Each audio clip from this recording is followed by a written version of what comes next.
Bueno, entonces vamos a calcular, ¿sí? Tenemos que 22 volts entre 11.500 ohms, ¿no? Sería. La corriente entonces aquí en saturación sería de 1.91 miliamperes.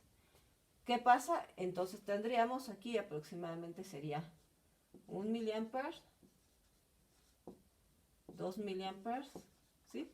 Recuerden que casi siempre lo que es la recta de carga en el colector para este tipo de transistores en pequeña señal, la corriente de colector está en miliamperes. Ahora, ¿qué pasa en la región de corte? En la región de corte, como podemos observar, está sobre el eje X y entonces la corriente, en este caso de colector, tiende a ser a cero. Si de esta ecuación, si la corriente de colector es igual a cero, deducimos que el voltaje colector emisor va a tender a ser igual al voltaje de alimentación, que son los 22 volts. Entonces, supongamos aquí tenemos 5, aquí 10, 15, 20 y 22 serían por aquí. Entonces trazamos nuestra recta de carga que va de 1.91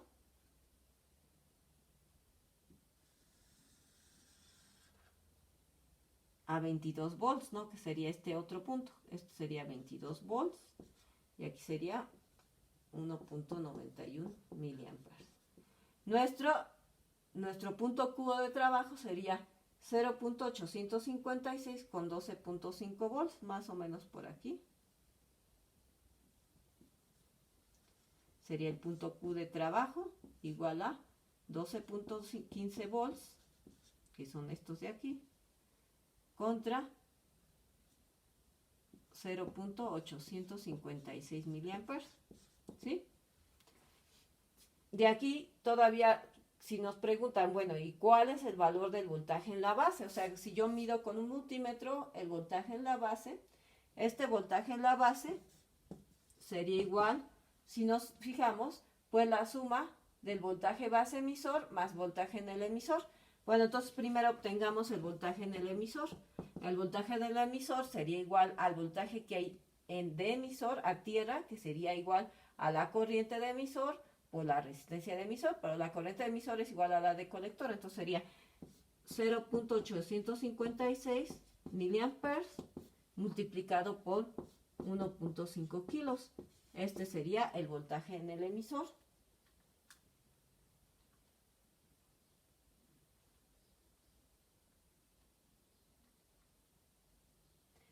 Que sería de 1.28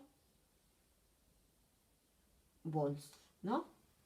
El voltaje base emisor es la suma de este voltaje que cae aquí más el que cae aquí. Recuerden, si la corriente fluye por acá, donde entra es más, donde sale es menos, donde entra, y luego la corriente sigue fluyendo acá, donde entra es más, donde sale es menos, entonces por eso se suman estos dos voltajes, ¿sí? Entonces sería, voltaje en la base sería los 0.7 que caen de base emisor, que hay de base emisor más 1.28 volts, me da 1.98 volts, ¿sí? Ese sería el voltaje en el emisor y en la base.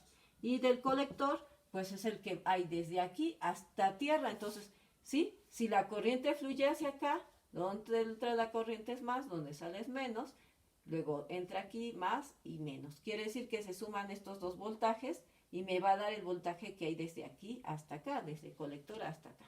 Entonces la suma es la suma del voltaje en el colector emisor más voltaje en el emisor.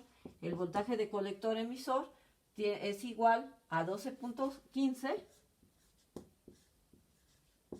más 1.98.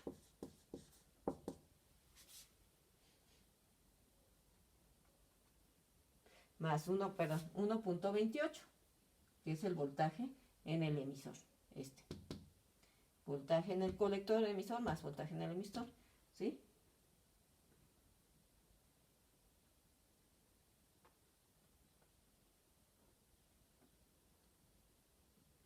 Que nos da aproximadamente igual a 13.43 volts.